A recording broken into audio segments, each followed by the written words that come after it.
गौरवाणी प्रचारिणे निर्विशेष शून्यवादी पाश्चातदेशतारिणे नमो विष्णुपादाय कृष्णपृष्ठाय भूतले श्रीमते भक्ति सिद्धांत सरस्वतीति नामिने श्रीवार्षभानवै देवी दायित्ये कृपाब्दे कृष्ण संबंध विज्ञान दायिने प्रभवे नमः माधुर्य उज्ज्वल प्रेमाद्य श्रीरूपानुग भक्तिदा श्री गौर करुणाशक्ति विग्रहाय नमोस्तुते नमस्ते गौरवाणी श्रीमूर्ति दीनतारिणे रूपानुगा विरुद्ध अपसिद्धांत दंत हारिणे नमो गौर किशोराय साक्षात् वैराग्य मूर्ते विप्रलंबर सांभोधे पदम भुजायते नमः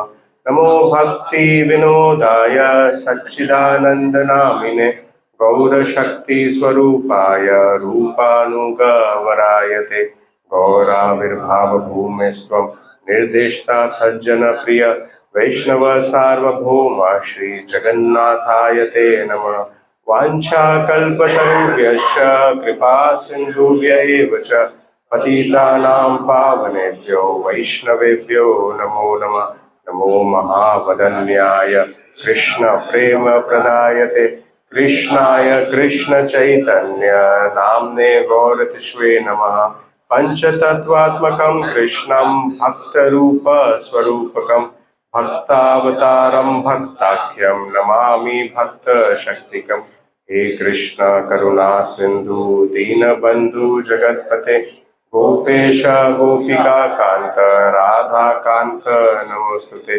जयतां सुरतो पंगुर्मम मंदिर्मतिर्गति मत्सर्वस्य पदाम्भोजो श्रीराधा मदन मोहनो दिव्याद्वृंदा आरण्यकल्पद्रुमाद श्रीमद् रत्नाकर सिंहासनस्तु श्रीमद् राधा शीलो गोविंद देवो पृष्ठलेवि सेव्यमानुस्मरामि श्रीमद् रासरसारम्भी वंशीवटतटस्थित कर्षन् वेणुस्वनेर्गोपी गोपीनाथ श्रेयस्तुने तप्त कांचन गौरांगी राधे वृंदावनेश्वरी वृषभानुसुते देवी प्रणमामि हरिप्रिय जय श्री कृष्ण चैतन्य प्रभु नित्यानंद श्री अद्वैत गदाधर श्रीवासादि गौर भक्त वृंद हरे कृष्णा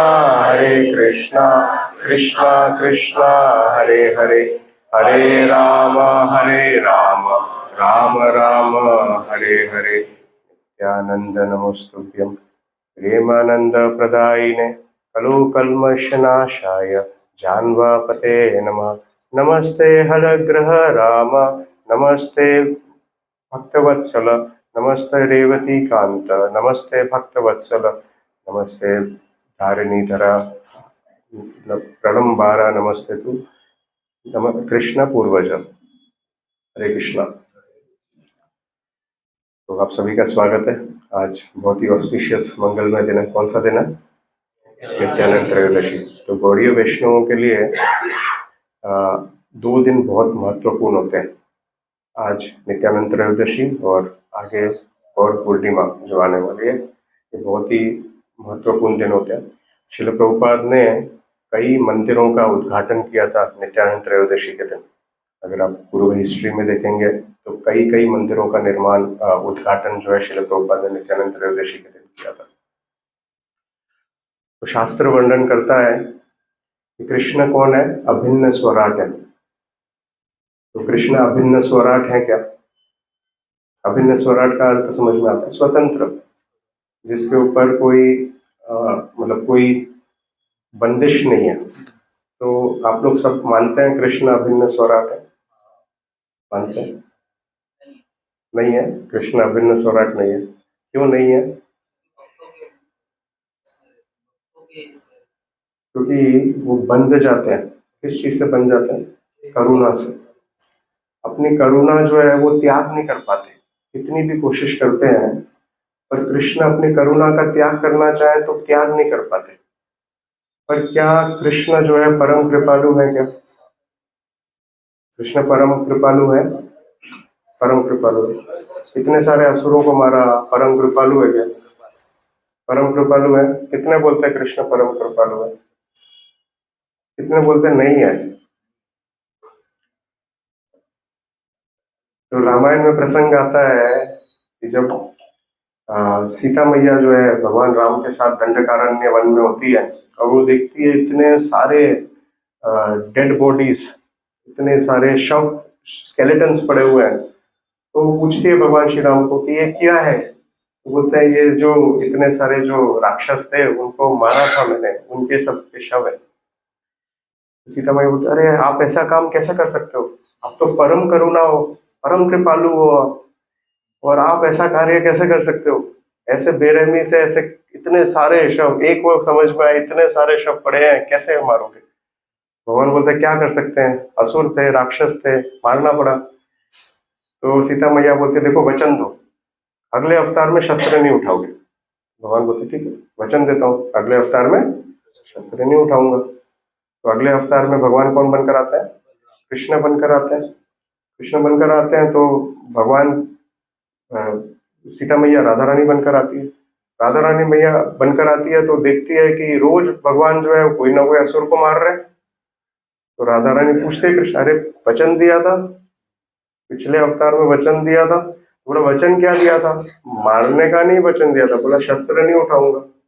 बिना शस्त्र के मार रहा हूँ, देखो पूतना को कैसे मारा, हाँ, बोला शक्तासुर को कैसे मारा, ऋणाव्रत को कैसे मारा, प्रलंबासुर को कैसे मारा, बोला तो कोई शस्त्र नहीं उठाया, वचन का पालन किया। तो राधा रानी समझ गई ये तो बड़ा ठगी है, ये तो क्या है वर्ड्स में फंसाने वाला व्यक्ति है। तो राधा रानी ने बोला कि भाई ये करुणा कैसे, ये करुणा ये तो दिखाएंगे नहीं, इनमें तो करुणा है नहीं। तो बोला मुझे ही इनमें प्रवेश करना पड़ेगा, तभी ये मारने का सिलसिला बंद होगा। तो राधा रानी कृष्ण में प्रवेश करके कौन बनकर आते हैं? चैतन्य महाप्रभु। अब क्या चैतन्य महाप्रभु परम कृपालु है क्या? है क्या? तो जब जगाई मधाई के प्रसंग में, जब जगाई जो है वो नित्यानंद प्रभु को घड़ा मारता है तो चैतन्य महाप्रभु क्या करते हैं? सुदर्शन को आह्वान करते हैं, बोले आओ सुदर्शन मार दो जगाई को। कौन रोकता है? नित्यानंद प्रभु रोकते हैं। तो क्या चैतन्य महाप्रभु परम कृपालु है क्या? नहीं, मार देते हो तो जगाई को। तो कौन है परम कृपालु? नित्यानंद। इसके लिए परम करुणा, सबसे ज्यादा कृपालु अगर कोई है पूरे ब्रह्मांड में, अगर सबसे परम करुणा, जो मार खाए प्रेम दे, मार खाए, जिसने मार खाई जगाई की उसके बाद भी इतना परम कृपालु है कि प्रेम दिए जा रहा है, दिए जा रहा है। और तारा साक्षी जगाई मदाई, इसके साक्षी कौन है? कि कोई ऐसा भी व्यक्ति हो सकता है जो मार खाता है फिर भी प्रेम देता है, मार खाता है फिर भी प्रेम दिए जा रहा है, दिया जा रहा है, इसके साक्षी है जगाई और मदाई। तो हम देखते हैं केवल नित्यानंद प्रभु ही परम कृपालु नहीं है, उनके वंशज में शील प्रभुपाद भी उतने ही परम कृपालु हैं। अगर आप शील प्रभुपाद की लीलामृत पढ़ेंगे तो ऐसे कई प्रसंग आते हैं जब चैतन्य महाप्रभु ने नित्यानंद प्रभु को बोला देखो मैं एक सन्यासी हूँ, मैं सन्यास का वर्ण धारण किया हुआ है। तो ऐसे कई स्थान हैं जहाँ पर एक सन्यासी नहीं जा सकता है। बहुत सारे जो गंदे स्थान होते हैं जहाँ बहुत जैसे गंदे लोग रहते हैं, वहां पर मैं नहीं जा सकता हूँ क्योंकि सन्यास का मेरे को रिस्पेक्ट करनी पड़ती है ड्रेस की, तो मैं नहीं जा सकता हूँ। तो इसके लिए मैं आपको अनुरोध करता हूँ कि आप गृहस्थ आश्रम में प्रवेश करें और गृहस्थ बने आप, क्योंकि गृहस्थ जो है वो हर कहीं कोई भी स्थान पे जा सकता है, उसको कोई निषेध नहीं है। तो तब उनके अनुरोध पे जो है नित्यानंद प्रभु गृहस्थ आश्रम में प्रवेश करते हैं। पर आप देखिए चैतन्य महाप्रभु एक सन्यासी होकर जो स्थान पे नहीं जा सकते थे, प्रभुपाद वो सब स्थानों पे सन्यासी होकर भी गए। अगर आप लीलामृत पढ़ेंगे तो प्रभुपाद जो है जब यूएस गए तो वो गोपाल अग्रवाल और सैली अग्रवाल के घर में रुके हुए थे, और वहां पर जो फ्रिज था उसमें प्रभुपाद जो है अपनी सब्जियां रखते थे। जब फ्रिज खोलते थे तो ऊपर मांस रखा हुआ था और नीचे प्रभुपाद की सब्जियां रखी हुई थी। प्रभुपाद ने वो समय भी निकाला उनकी करुणा के कारण, नित्यानंद प्रभु की करुणा का आवेश था प्रभुपाद के अंदर, उनने वो समय भी निकाला, उनने देखा कि ये भी करना जरूरी है कृष्ण भावनामृत का प्रचार करने के लिए एक सन्यासी को, कि एक ही फ्रिज के अंदर उनका सब्जी रखी हुई है और उसी फ्रिज में मांस रखा हुआ है। क्या क्या नहीं सहा प्रभुपाद ने। आप सोचिए, एक सन्यासी एक ऐसे नशेड़ी के साथ रूम शेयर कर रहे हैं। प्रभुपाद जो है डेविड के साथ रूम शेयर करते हो, वो नशेड़ी था, पूर्ण रूप से नशेड़ी था। और इतना नशेड़ी था कि एक समय वो आकर प्रभुपाद के ऊपर आक्रमण करता है, उनको मारने की कोशिश करता है, तब प्रभुपाद वो रूम छोड़ के जाते हैं। प्रभुपाद की इतनी करुणा थी कि प्रभुपाद जो है उनके पास कुछ पैसे नहीं थे, 40 रुपए लेकर गए थे, पर वो एक्सचेंज नहीं कर पाए। वो बिना पैसे, वो जो भागवतम सेट्स लेकर गए थे, वो भागवतम को बेच के जो पैसे आते थे, और जो उनके क्लास में प्रवचन में जो कुछ अमेरिकन आते थे उनको कुछ प्रसाद देना होता था, तो प्रभुपाद के पास इतने पैसे नहीं होते थे, तो प्रभुपाद एक एप्पल खरीद के लाते थे, और एक एप्पल लाते थे, भगवान को भोग लगाते थे, और फिर देखते थे कितने जन आए हैं क्लास में, वो उतने टुकड़े करते थे एप्पल के, उतने स्लाइसेस काटते थे कि किसी को भी ऐसा नहीं हो जिसको एक एप्पल का स्लाइस भी नहीं मिले, उतने स्लाइस काट के देते थे। खुद नहीं खाते थे। अगर आप लीलामृत पढ़ेंगे, प्रभुपाद जब वृंदावन में रुके हुए थे राधा दामोदर के रूम्स में, तो प्रभुपाद जो है वो बैक टू गॉडेड मैगजीन का प्रसारण करते थे, तो उसके लिए उनको दिल्ली जाना पड़ता था, और दिल्ली जाते थे वो अपने पैसों से, कुछ आमदनी थी नहीं प्रभुपाद की। और जब मिस्टर कपूर के घर पे वो सुबह सुबह पहुंचे और उन्हें बोला कि मेरा वो बैक टू गॉडेड का हो गया क्या फाइनल प्रूफ, मैंने प्रूफ रीडिंग दिया था, प्रभुपाद स्वयं प्रूफ रीडिंग करते थे, प्रभुपाद स्वयं एडिटिंग करते थे, और सब कुछ पूरा ट्रैवलिंग भी खुद करते थे। और उन्हें कपूर को बोला हो गया क्या, कब प्रकाशित होगा? तो कपूर ने बोला अभी तो समय लगेगा स्वामी जी, इतनी सुबह सुबह आप आ गए हो। और कपूर जो है वो ब्रेकफास्ट कर रहा था, तो कपूर ने पूछा स्वामी जी आपने कुछ खाया है क्या? तो स्वामी जी ने बोला नहीं मैं तो कुछ नहीं खाया। तो बोला कल खाया था क्या? बोला नहीं कल भी कुछ नहीं खाया था। बोला परसों खाया था क्या? बोला नहीं खाया था। तो कपूर बोलता आओ आओ आप मेरे साथ बैठ के ब्रेकफास्ट लो।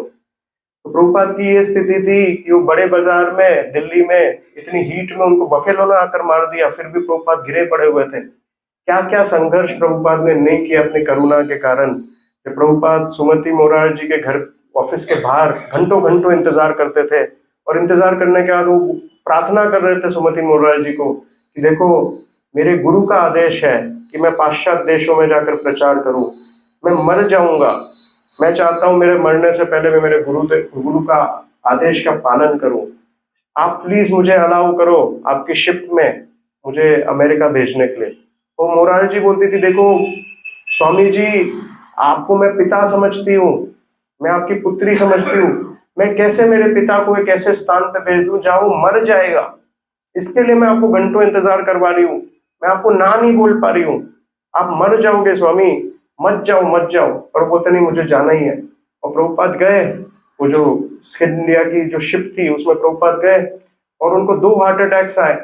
और 2 हार्ट अटैक्स के टाइम पे प्रभुपाद क्या लिखते हैं, कविता लिखते हैं, कविता लिखते हैं और लिखते हैं कि भगवान को बोलते हैं कि भगवान मैं आपका कठपुतली हूँ, आप जैसे नचाना चाहो वैसे नचाओ, जैसे नचाना चाहो मुझे वैसे नचाओ, मुझे कोई फर्क नहीं पड़ता है, बस आपका कठपुतली बना के रखो मेरे को। ये संघर्ष प्रभुपाद कर रहे हैं। प्रभुपाद ने जो राम जहाँ पर यूएस में रह रहे थे वो अपना योगा टीचर था, और वो योगा टीचर उनको सिखाता था, प्रभुपाद वहीं उसको प्रभुपाद को अलाउ भी नहीं करता बोलने के लिए, प्रभुपाद ने फिर भी सहन किया। प्रभुपाद सभी जो डिवोटीज आते थे उनके प्रोग्राम को अटेंड करने के लिए उनके लिए प्रसाद बनाते थे, अकेले उनको प्रसाद सर्व करते थे। 70 साल के स्वामी सबके लिए प्रसाद बना रहे, किन के लिए? नव युवकों के लिए प्रसाद बना रहे हैं, खुद सर्व कर रहे हैं। और उसके बाद जो भक्त प्रसाद लेते थे वो तो भक्त नहीं थे तब, एकदम नए नए थे, वो वहीं थाली छोड़ के चले जाते थे, और प्रभुपाद उनकी झूठी थाली भी धोते थे, उनकी थाली धोकर फिर वापस अगले दिन उनके लिए प्रसाद बनाते थे। ये एक स्वामी ने क्या संघर्ष क्या नहीं किया प्रभुपाद ने। और वही संघर्ष हम देखते हैं प्रभुपाद के जो शिष्य हैं उनमें भी वही करुणा है जो नित्यानंद प्रभु की करुणा है।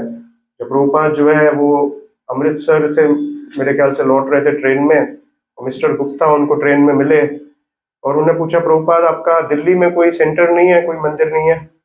तो तो प्रभुपाद ने बोला नहीं। तो उन्होंने बोला दिल्ली तो राजधानी है भारत की, आपको दिल्ली में मंदिर का निर्माण करना चाहिए, एक सेंटर तो खोलना चाहिए कम से कम, आप अंतरराष्ट्रीय भावनावृत संघ है। तो प्रभुपाद ने बोला कि भगवान जो है इनके मुख से मुझे कुछ संदेश देना चाह रहे हैं।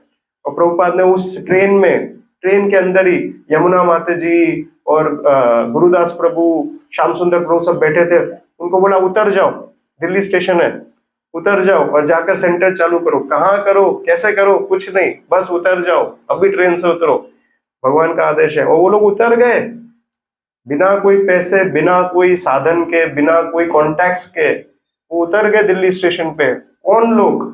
जो फॉरेनर्स हैं, जो जानते ही नहीं भारत क्या है, कैसे है, बोली भी नहीं जानते भारत की, वो लोग उतर गए केवल अपने गुरु के आदेश पे। और उतर के चिप्पीवारा में एक छोटे से मकान के ऊपर टेरेस में रहने की जगह मिली उनको। और वो टेरेस में इतनी धूप थी, इतनी धूप थी कि यमुना माता जी बताती है कि हम लोग साड़ी धोते थे पानी में और गीली साड़ी जानबूझ के पहनते थे, वो भी आधे घंटे में सूख जाती थी। इतनी धूप में, ऐसे धूप में चिप्पीवारा में मंदिर का निर्माण किया प्रभुपाद के शिष्यों ने। और फिर हम देखते हैं जुहू में I will build your temple की जो बुक है गिरिराज स्वामी महाराज ने लिखी है, बताते हैं कि किस तरीके से क्या क्या संघर्ष थे। वो जगह पूरी इन्फेस्टेड थी सब मॉस्किटोज और सब कीटाणुओं से, और वो लोग खाते थे और खाना खाने के बाद उनके खाने के कारण उनको सब लूज मोशंस हो जाते थे और वो लोग बीमार पड़ जाते थे। फिर वो अवस्था में भी वो लोग प्रचार कर रहे थे। एक प्रसंग आता है जिसमें वो बताते हैं कि इतने बड़े बड़े चूहे थे जुहू मंदिर के, जो क्योंकि ओपन फील्ड थी तो सब चूहे थे, तो वो लोग जो झोपड़ी में रहते थे, वो झोपड़ी के अंदर प्रसाद कुकिंग भी होता था, वहीं बैठ के खाते थे।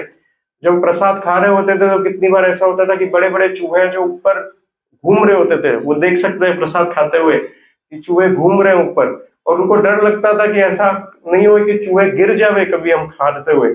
और एक बार ऐसा हुआ कि द्रविड़ प्रभु खा रहे थे, गिरिराज महाराज बगल में बैठे थे और एक चूहा गिर गया, सीधा प्लेट के अंदर ही गिरा, जिंदा चूहा ऊपर से। ऐसी ऐसी अवस्था में उन लोग ने प्रचार किया है।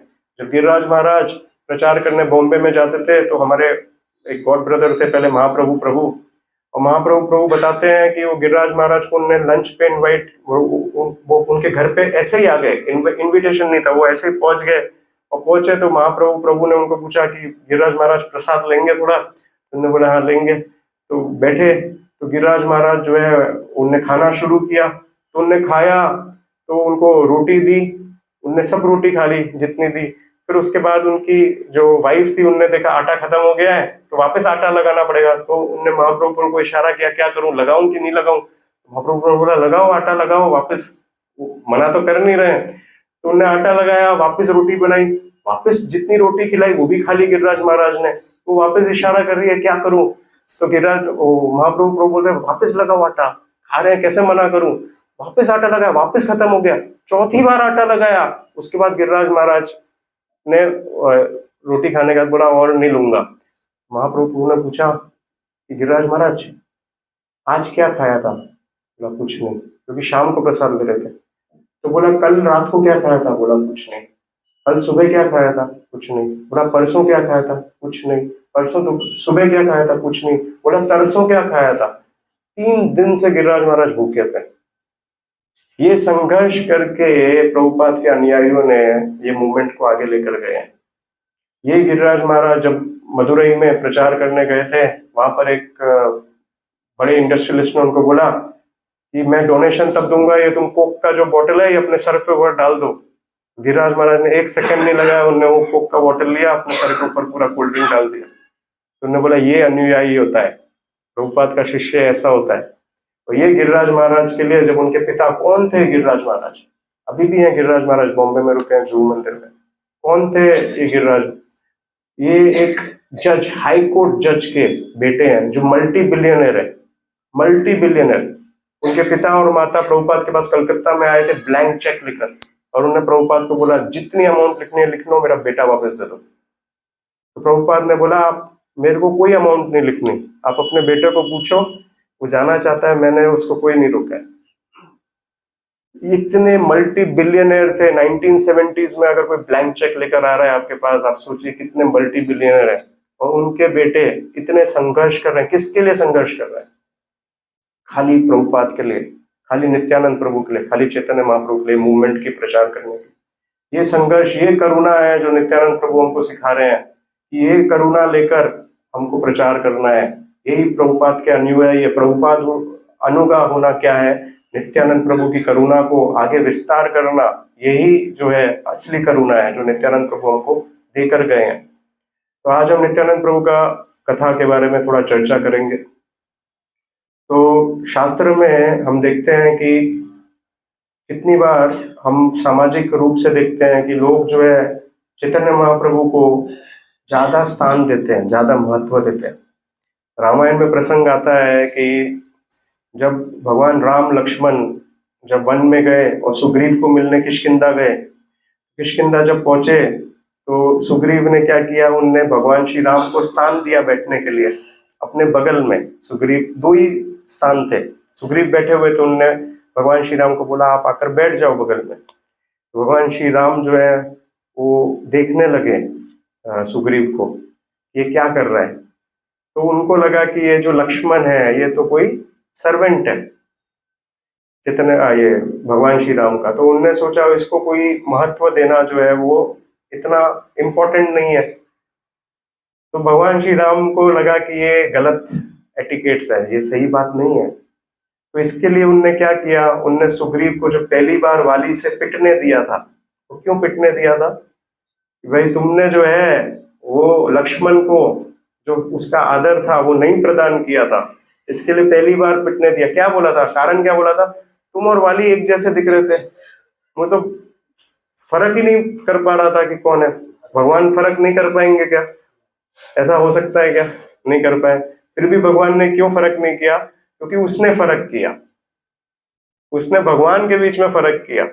भगवान राम और लक्ष्मण के बीच में फर्क कर दिया, इसके लिए भगवान ने भी फर्क कर दिया कि भाई ये मैं भी नहीं फर्क कर पा रहा कौन है, वाली कौन है और सुग्रीव कौन है, क्योंकि तुम्हारी चेतना वाली जैसी है। तो इसके लिए जो है हम आगे देखते हैं कि भगवान ये शिक्षा देना चाहते हैं कि मेरे जो अनुयायी है उनको भी आप वही आदर दो।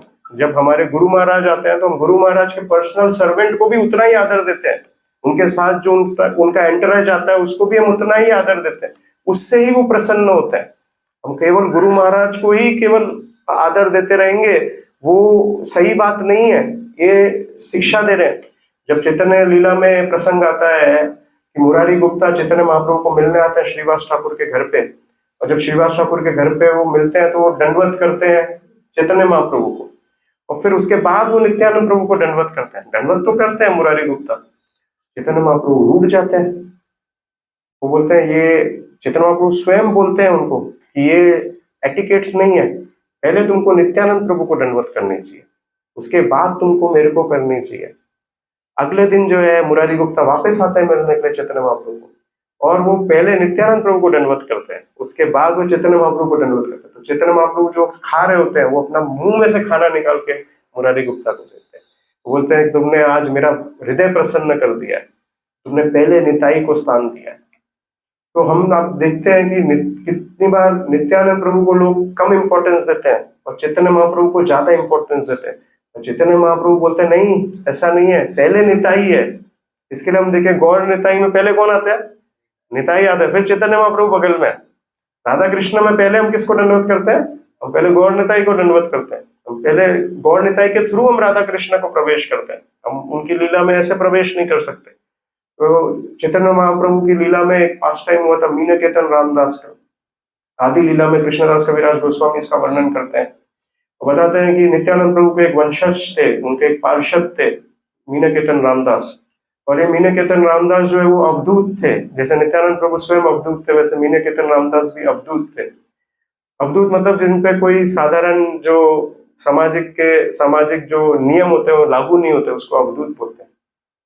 तो एक बार एक वैरागी बाबा थे, वो प्रभुपाद को मिलने आए थे इंदौर में, और इंदौर में जब मिले तो उसके बाद वो अपने रूम में गए, और रूम में गए तो गिरिराज महाराज उनको सर्व करने गए। तो उन्होंने देखा वैरागी बाबा चाय पी रहे, तो चाय पी रहे तो गिरिराज महाराज ने बोला, वैरागी बाबा आप चाय कैसे पी रहे हैं?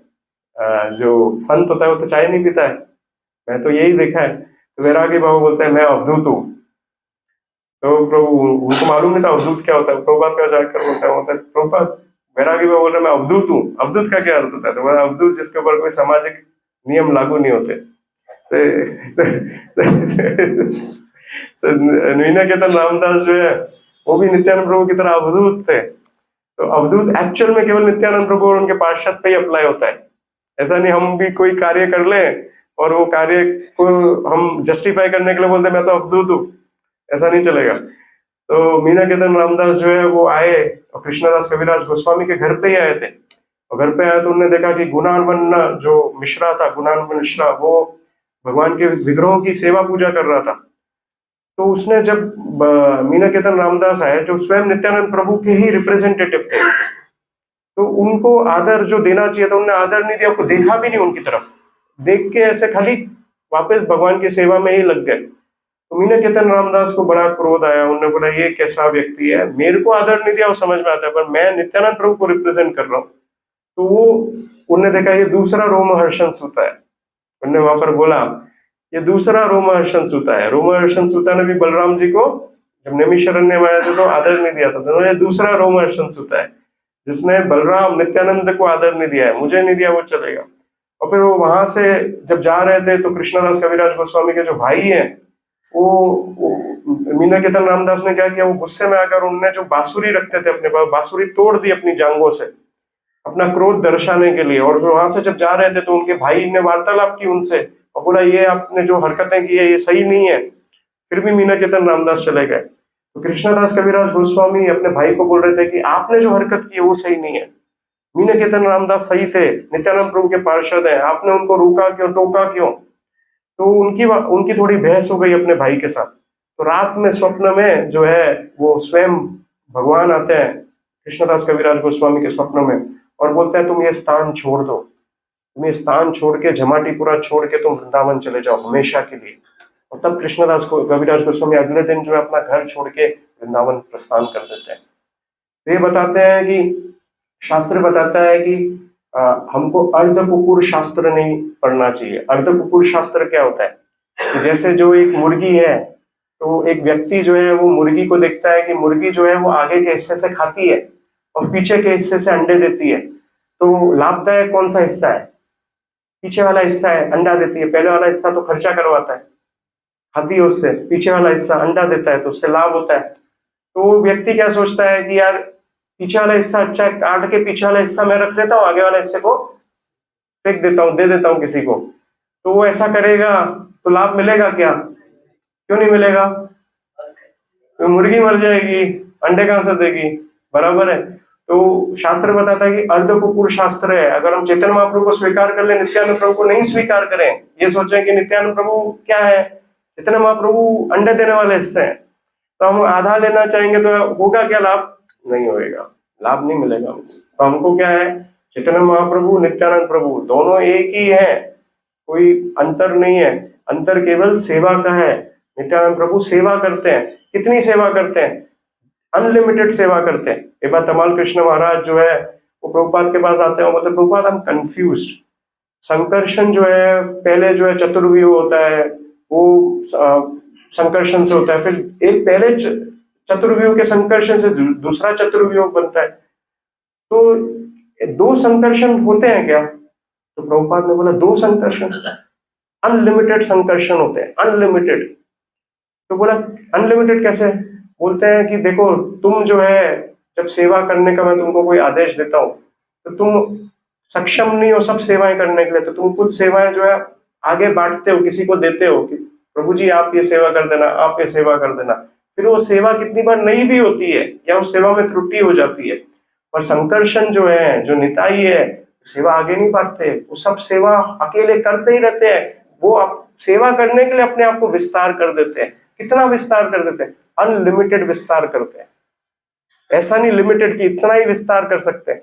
जितनी सेवाएं, अनलिमिटेड सेवाएं, तो नित्यानंद प्रभु अपने आप को अनलिमिटेडली विस्तार करते हैं। ये नित्यानंद प्रभु है कि सेवा करने, वो सेव्य भगवान है और चैतन्य महाप्रभु भगवान है और वो सेव्य भगवान है, सर्विटर गॉडहेड है। तो ये नित्यानंद प्रभु के हम देखते हैं कि जो पार्षद थे वो भी नित्यानंद प्रभु की तरह ही थे। तो एक और पार्षद थे अभिराम ठाकुर, और अभिराम ठाकुर की कथा इस प्रकार से आती है कि चैतन्य कृष्ण लीला में अभिराम ठाकुर कौन थे? वो श्रीदामा थे। और जब भगवान मथुरा वृंदावन छोड़ के जा रहे थे तो उनने श्रीदामा को बोला कि तुम रुको, मैं आऊंगा, तुम यहाँ छुपे रहो। खेल छुपाई का खेल चल रहा था, तो श्रीदामा जो है वो छुप गए थे। तो कृष्ण ने उनको पकड़ा नहीं। छुपने में जो छुपता है उसको पकड़ते हैं ना, ये छुप गया। तो कृष्ण ने पकड़ा ही नहीं, तो छुपे रहे, तो छुपे रह गए। कौन सा युग आ गया? कलयुग आ गया।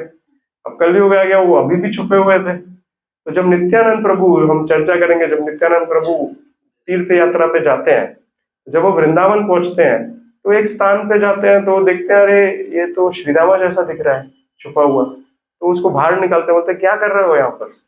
तो बोलते मैं रुका हुआ हूँ, कृष्ण आएंगे, मेरे मैं छुपम छुपाई खेल रहा था, अभी तक कृष्ण आए नहीं। तो बोलते हैं अब तो आ गए, मैं ही हूँ, मैं बलराम हूँ। तो बोला बलराम, तुम तो बलराम जैसे दिखते नहीं हो, तुम तो कुछ अलग ही दिख रहे हो। मैं तो साइज भी इतनी छोटी है, क्योंकि द्वापर युग में लोग लंबे थे और कलयुग में छोटे हैं। तो बोले तुम इतने छोटे हो, मैं कैसे मान लूं तुम बलराम हो? तो बोलते ठीक है, हम लोग खेलते थे ना, पकड़म पकड़ाई खेलते थे, तो तुम भागते थे, मैं तुमको पकड़ता था, तो तुम भागो, मैं पकड़ूंगा। अगर मैं तुमको पकड़ पाया तो तुम विश्वास कर लोगे मैं बलराम हूँ? तो श्रीरामा बोलते ठीक है, मैं भागता हूँ। तो ये लीला जो है गोवर्धन में हुई थी। तो गोवर्धन में वो जो है श्रीदामा भागना शुरू करते हैं, 4 परिक्रमा लेते हैं गोवर्धन की, और फिर नित्यानंद प्रभु पकड़ लेते हैं श्रीदामा को। तो उनको विश्वास हो जाता है कि ये जो है बलराम है, ये नित्यानंद प्रभु है। तो बोलते हैं ठीक है, अब क्या करें? तो बोलते हैं कि ये साइज नहीं चलेगी। तो बोलते क्या करें? तो नित्यानंद प्रभु करते हैं अपना हल, देखा है बलराम जी हल लेते हैं, तो हल से वो ऐसा खींच के उनको छोटा करके अभिराम ठाकुर बना देते हैं। श्रीदामा को, जो श्रीदामा सखा होते हैं, उनको ऐसे खींच के। पहले भी नित्यानंद प्रभु बलराम जी ने ऐसा किया था। कब किया था मालूम है? उनकी पत्नी के साथ। ऐसा हुआ था कि रेवत जो है, राजा रेवत, उनकी पुत्री थी रेवती। और रेवत राजा जो है वो सतयुग में वो सोचता है मेरी पुत्री के लिए कोई सबसे अच्छा वर कौन सा होगा। तो ढूंढ रहे होते हैं, तो बोलता है किससे पूछूं? ऐसा करता हूँ जिसने सृष्टि बनाई है उससे पूछ लेता हूँ, वही बता देगा सबसे, वो उसने सबको बनाया, वो जानता है सब में क्या गुण है। तो मेरी पुत्री के लिए सबसे अच्छा वर तो वही बता देंगे कौन है। तो ब्रह्मा जी से मिलने जाते हैं, ब्रह्मा जी से मिलते हैं, पूछते हैं कि भाई सबसे अच्छा वर कौन है मेरी पुत्री के लिए? तो पुत्री छोड़ो, कल्प निकल गए, यहाँ इतने कल्प निकल गए हैं। तो बोला आज की तारीख में अगर कोई सुटेबल मैच है आपकी डॉटर के लिए तो कौन है? बलराम है, बलराम जी से शादी करा दो। तो वो आते हैं नीचे, बलराम जी को अप्रोच करते हैं शादी करने के लिए, पर रेवती इतनी लंबी, बलराम जी छोटे। तो बोले कैसे शादी होगी? तो मिसमैच हो गया, हाइट इतना मिसमैच हो गया। तो बलराम जी बोलते फिक्र मत करो। बलराम जी हल निकालते हैं, रेवती को ऐसे खींच के छोटा कर देते हैं, तो शादी हो जाती है। तो वही नित्यानंद प्रभु करते हैं। अभिराम श्रीदामा सखा बड़े होते हैं, उनको ऐसे खींच के छोटा करके उनको अभिराम ठाकुर बना देते हैं। और फिर वो बोलते चलो चलो, तुमको कृष्ण को मिलाता हूँ, चैतन्य चैतन्य महाप्रभु नवद्वीप में, चलो तुमको नवद्वीप लेकर चलता हूँ। और उनको नवद्वीप लेकर आते हैं, और नवद्वीप लेकर आकर चैतन्य महाप्रभु से मिलवाते हैं, और फिर वो लीला में पार्टिसिपेट करते हैं। और आपने देखा है कि जो रघुनंदन की लीला आती है, रघुनंदन की लीला में जो मुकुंद सरकार के बेटे होते हैं, तो उनको जब जो भगवान को खिचड़ी खिलाते हैं, भगवान खा लेते हैं, तो उसके बाद जो है अभिराम ठाकुर को मालूम पड़ता है कि इसने भगवान को भोजन खिलाया, भगवान ने खा लिया है। तो बोलते मैं चेक करने आता हूँ कि ये शुद्ध भक्त है कि नहीं। तो अभिराम ठाकुर क्या थे, उनको उनका एक सिस्टम था कि अभिराम ठाकुर अगर किसी को दंडवत करते हैं और सामने वाला व्यक्ति शुद्ध भक्त नहीं है तो वो मर जाएगा, उसकी मृत्यु हो जाएगी तुरंत ही। तो अभिराम ठाकुर मिलने के लिए आते हैं रघुनंदन को। तो उनके पिता जो है मुकुंद सरकार सोचता है अरे मेरा बेटा है, छोटा बालक है, जरूरी नहीं है शुद्ध भक्त हो, दंडवत किया तो हरिबोल हो जाएगा। तो बोलता है रघुनंदन तुम छुप जाओ, मैं बोल दूंगा अभिराम ठाकुर को है ही नहीं, बच्चा बाहर गया हुआ है। रघुनंदन बोलता है ठीक है ठीक है, मैं छुप जाता हूँ। तो जैसे अभिराम ठाकुर उनके घर पे द्वार पर आते हैं, और रघुनंदन जो है सामने से जाकर दंडवत कर लेता है अभिराम ठाकुर को। पिता ने भले बोला था छुप जाओ, फिर भी जाकर फिर अभिराम ठाकुर दंडवत करते हैं। होता क्या है? कुछ नहीं होता। तो अभिराम ठाकुर एक अपना एक विप विप जो है वो एक हंटर हंटर को क्या बोलते हैं हिंदी में, चाबुक चाबुक कैरी करते थे, जिसका नाम था जय मंगल। वो जय मंगल जिस पे भी मारते थे उसको शुद्ध कृष्ण प्रेम की प्राप्ति हो जाती थी। तो ये अभिराम ठाकुर, श्रीदामा सका थे, ये भी नित्यानंद प्रभु के पार्षद थे। एक और पार्षद कौन थे? गदाधर दास। गदाधर पंडित नहीं, जो हम देखते हैं पंचतत्व में, वो नहीं। ये गदाधर दास भी नित्यानंद प्रभु के पार्षद थे। वो क्या करते थे? वो अवधूत थे। ये सब नित्यानंद प्रभु के जितने भी थे, ये सब अवधूत थे। तो वो कभी कभी अपने आप को गोपी बना देते थे। वो मटका लेकर रास्ते में घूमना चालू कर देते, बोलते थे मक्खन ले लो, मक्खन खरीद लो, ऐसी लीलाएं करते थे। तो एक बार जो है वो काजी के घर के बाहर चले गए, और काजी के घर के बाहर जाकर जोर जोर से चिल्लाने लगे, ए काजी बाहर निकल, बाहर निकल, भगवान का नाम का जब नाम ले, नाम ले। तो काजी जो है बहुत डिस्टर्ब हो गया, बाहर है, बोले क्या कर रहे हो, क्यों हल्ला मचा रहे हो? तो बोलते हैं देखो भगवान के नाम का जप करो, बोलो हरि बोल, बोलो हरि बोल, बोलो। तो काजी बोलता है कल बोलूंगा हरि बोल। तो बोलते हैं कल? तुमने तो अभी बोल दिया, तुम्हारा तो उद्धार हो गया, कल क्या बोलोगे? और उसको कृष्ण प्रेम दे देते हैं। तो ऐसे थे गदाधर दास। तो नित्यानंद प्रभु के इतने ऐसे पार्षद थे जो हर तरीके से हर व्यक्ति को वो कृष्ण प्रेम देना चाहते थे। तो आज हम नित्यानंद प्रभु की लीला का अब शुरुआत करेंगे। मुझे मालूम नहीं कब तक चलेगी, पर जहां भी रोकना हो आप रोक देना। तो नित्यानंद प्रभु की जो लीला है वो अनंत है और बहुत ही मधुर लीलाएं है। तो नित्यानंद प्रभु का जो अवतार हुआ था वो राढ़ देश में हुआ था। राढ़ देश क्या है? एक चक्र ग्राम। तो आपको मालूम है, नवद्वीप जाते हैं, नवद्वीप से करीब 3-3.5 घंटे की दूरी पे एक चक्र धाम है। तो एक चक्र धाम जो है, आप लोग गए हैं कभी एक चक्र धाम? एक चक्र धाम बहुत ही विशेष स्थान है, बहुत ही शांत स्थान है आज भी। अभी तो वहाँ बहुत विशाल मंदिर बन गया है, इस्कॉन का भी मंदिर बहुत ही बड़ा अच्छा मंदिर बन गया है, और नित्यानंद प्रभु की बर्थ प्लेस पे भी बहुत ही अच्छा मंदिर बन गया है। पर हम जब कई साल पहले, पिछले 1 साल पहले गए थे, तब तो बहुत अच्छा मंदिर बन गया था। पर हम कई वर्ष पहले भी जब गए थे तब कुछ भी नहीं था। एक चक्र धाम बहुत ही साइलेंट जगह है, आज भी बहुत ही साइलेंट जगह है। आप अभी भी जाएंगे एक चक्र धाम तो बहुत ही शांत स्थान है, और बहुत अच्छा लगता है। नित्यानंद प्रभु के अलग अलग जो लीला स्थली हैं वो आप वहां पर दर्शन कर सकते हैं। तो एक चक्र धाम जो है वो उसको राढ़ देश बोलते हैं। राढ़ देश क्यों बोलते हैं? तो बंगाल, अगर आप ऊपर से देखेंगे बंगाल का मैप, तो जो स्थानों पे गंगा बहती है उसको गौड़ देश बोलते हैं। जो जो स्थानों पे गंगा बही है वो सब स्थान को गौड़ देश बोलते हैं। और जो जो स्थानों पे गंगा नहीं है, गंगा नहीं बह रही, उन सबको राढ़ देश बोलते हैं। राढ़, राढ़, RADH, राढ़, राढ़ देश, राधा देश नहीं। राधा देश हम लोग बोलना शुरू कर दिया, पर राढ़ देश है। तो राढ़ देश मतलब जहां गंगा नहीं बहती, तो उसको बंगाली लोग समझते हैं कि वो स्थान इनऑस्पिशियस है। इनऑस्पिशियस क्यों है? क्योंकि वहां गंगा नहीं बहती है। तो ऐसे इनऑस्पिशियस स्थान को ऑस्पिशियस करने के लिए कौन पैदा हुए? नित्यानंद प्रभु पैदा हो गए वहां पर। अब वो ऑस्पिशियस हो गया।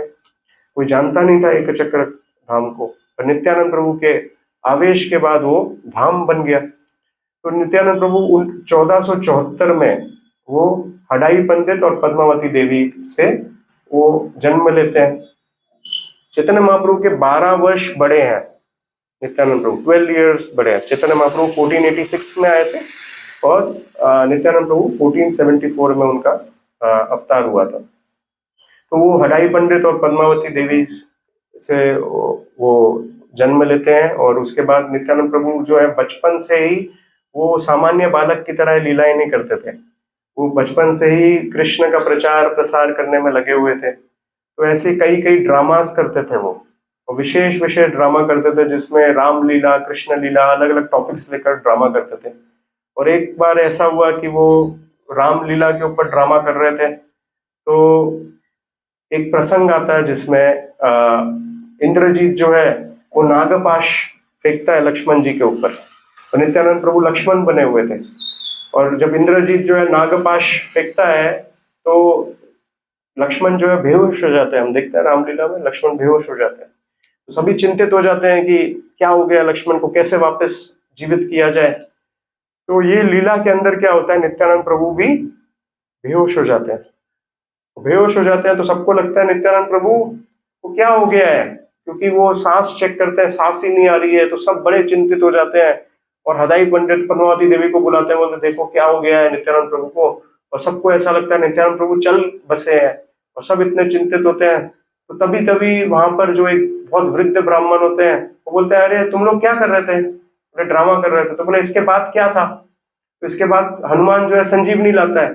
तो बोलते हैं अरे हनुमान कौन है? बोला तुमको क्या बोला नित्यानंद? बोला हाँ, मेरे को नित्यानंद प्रभु ने बोला था कि देखो अपना रोल भूलना मत, अगर रोल भूलोगे तो अनर्थ हो जाएगा। तो बोला मेरे को संजीवनी लाने के लिए बोला है। तो वो तुरंत संजीवनी लेकर आते हैं हनुमान, और जैसे ही नित्यानंद प्रभु के नासिका के आगे रखते हैं, नित्यानंद प्रभु खड़े हो जाते हैं। तो ऐसे नित्यानंद प्रभु एक्चुअल में भाव में आकर सब ड्रामास करते थे। एक बार एक व्यक्ति ने नित्यानंद प्रभु को पूछा, बोला कि आप ये सब इतनी लीलाओं को इतने गहराई से कैसे जानते हो? आप तो इतने छोटे बालक हो। तो बोलता कैसे नहीं जानू, ये मेरी तो लीलाएं हैं, मैंने ही तो की है, मेरी तो लीलाएं हैं, तो मैं क्यों नहीं जानूंगा इन लीलाओं को। तो नित्यानंद प्रभु जब छोटे थे तो एक बार एक ऐसा होता है कि एक साधु आता है हदाई पंडित के घर पे, और वो साधु को कोई नहीं जानता है, हदाई पंडित भी नहीं जानते, पर हदाई पंडित उनको खाली घर में आमंत्रित कर देते हैं और आमंत्रित करते हैं भोजन के लिए। तो साधु बोलता है मेरी एक इच्छा है। तो हदाई पंडित बोलते हैं आपकी जो इच्छा है मैं पूरी करूंगा, बिना सुने। तो बोलता है मेरी इच्छा है कि मैं भ्रमण करता रहता हूँ, तो मेरे को कोई असिस्टेंट चाहिए, कोई मेरी मदद करे जब मैं भ्रमण करता हूँ। तो क्या आप आपका बेटा जो है वो बड़ा सुंदर है, तो अपने बेटे को दे दोगे क्या मेरे को, मेरे साथ में असिस्ट करने के लिए? तो हदाई पंडित बोलते हैं मैं चलता हूँ, जैसे दशरथ महाराज बोलते हैं विश्वामित्र को मैं चलता हूँ, मेरे बेटे को छोड़ दो। क्योंकि उस समय क्या था, उस समय कोई टेक्नोलॉजी नहीं थी, कोई संपर्क करने की।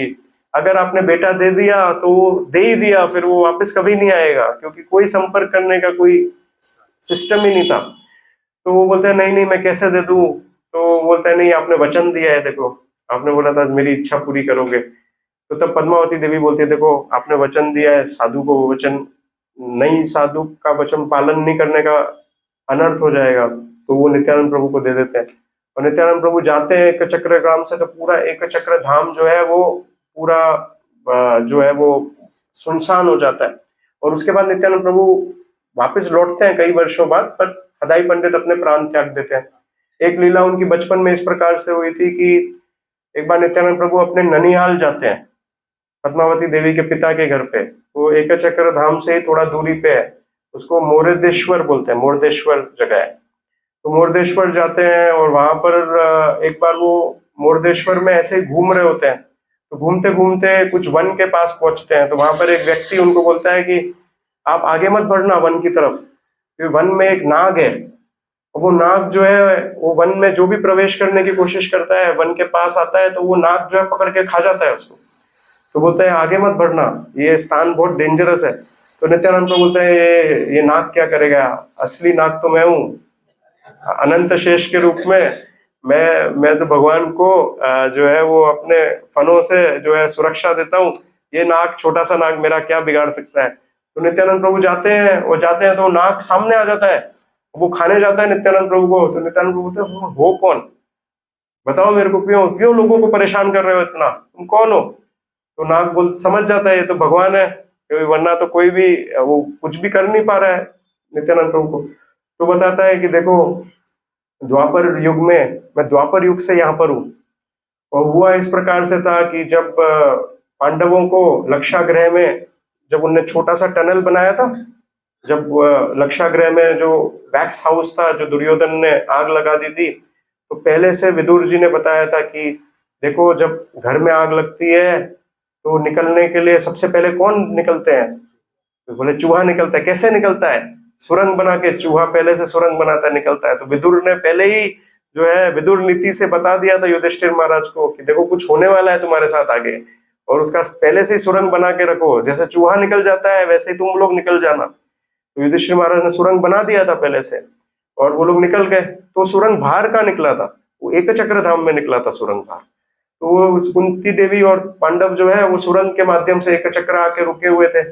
जब वो एक चक्कर में रुके हुए थे तो वहां पर एक असुर था जिसका नाम था बकासुर। ये वो बकासुर नहीं, कृष्ण लीला वाला बकासुर नहीं, एक दूसरा बकासुर है। तो ये बकासुर रुका हुआ था। बकासुर इतनी हाई मचा रहा था, इतनी त्राही मचा रहा था पूरे एक चक्र में, कि जो जितने गांव वालों थे उनने एक समझौता किया, बैठ के समझौता किया, देखो तुम जब चाहे तब आते हो, जो जिसको चाहे उठा के खा जाते हो। तो बोले ऐसा मत करो, एक समझौता करते हैं, रोज तुमको खाना है, तुमको भूख लगती है तुमको खाना मिलेगा। तो एक हम लोग कितना खाना चाहिए उतना खाना रोज तुमको भेज देंगे, तुम खाना खा लेना। तो बकासुर बोलता है सब कुछ ठीक है, अब मैं जिसको चाहूं उठा के नहीं खाऊंगा, पर जो खाना लेकर आएगा उसको भी खा जाऊंगा।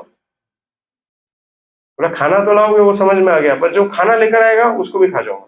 तो समझौता नक्की हो जाता है कि ठीक है, जो खाना लेकर आएगा खाने के साथ उसको भी खा जाना।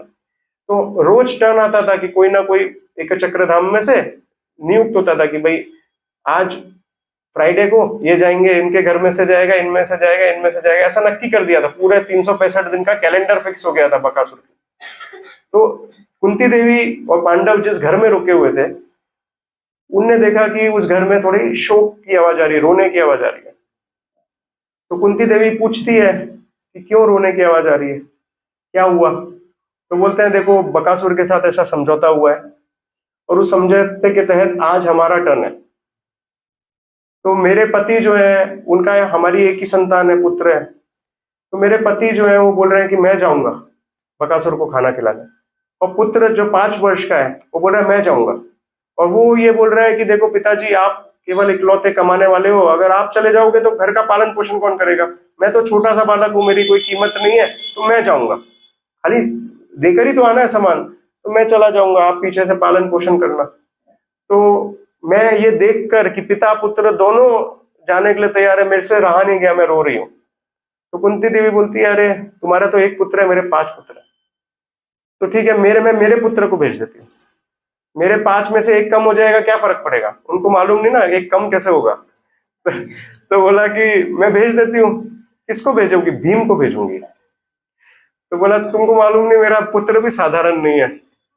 तो बोलते नहीं नहीं ऐसे कैसे, आप अतिथि हो, अतिथि हमारे घर में रुके हैं, हम आपसे आपके प्राण ले लेंगे, ऐसे तो बोला हमको कितना पाप मिलेगा। बोले फिक्र मत करो, कोई पाप वाप नहीं मिलने वाला है, मेरा पुत्र जाएगा वापस आएगा। तो बोलते ठीक है भेज दो। तो भीम जो है उसको बोलते हैं कि ये जो पूरी जो कार्ट है जिसमें पूरा खाना लदा हुआ है लेकर जाओ बकासुर के पास और बता देते हो बकासुर तुमको भी खाएगा। भीम बोलता है ठीक है खाएगा खाएगा।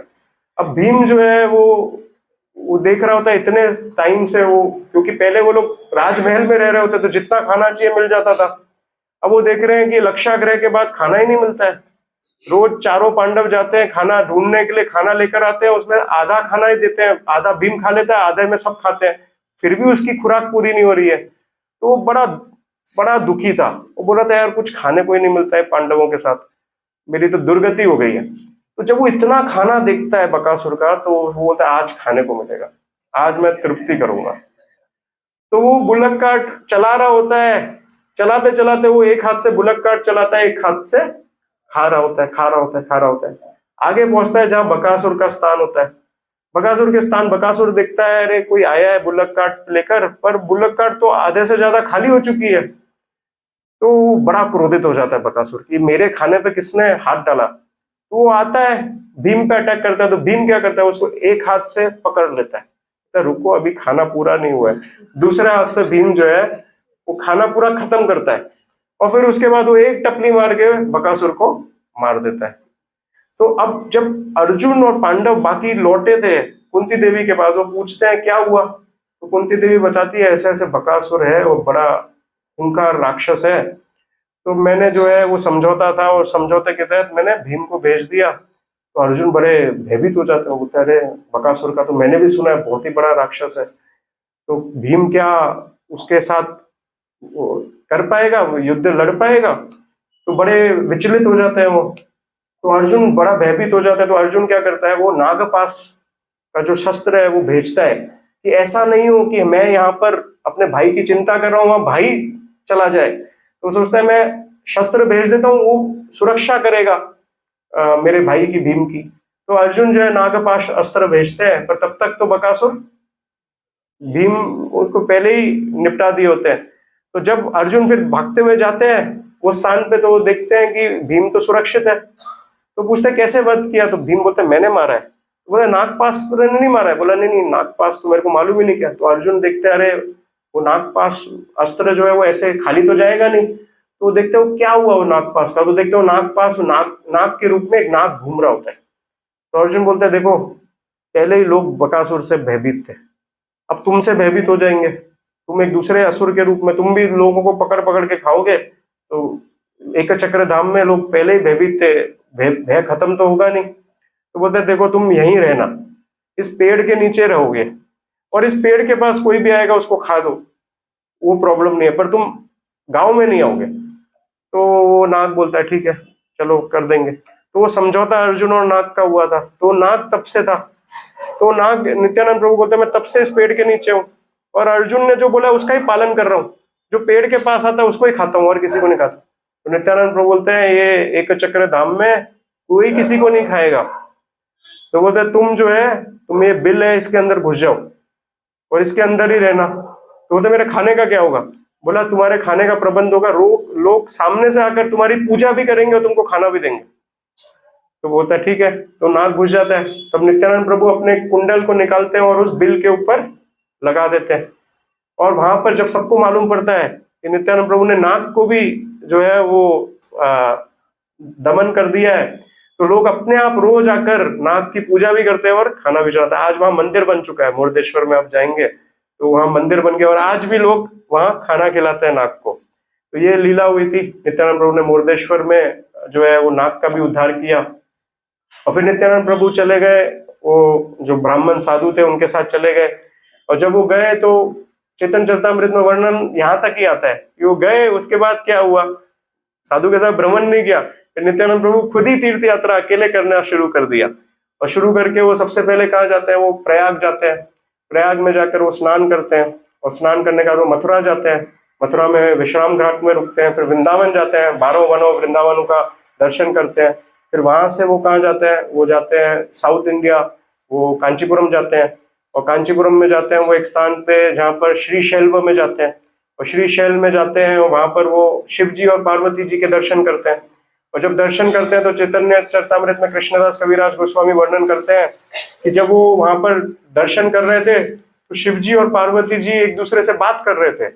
और बात करते करते नित्यानंद प्रभु भी उनसे बात करनी शुरू कर दी। और वो लोग काफी घंटों तक बात करते रहे। कौन कौन?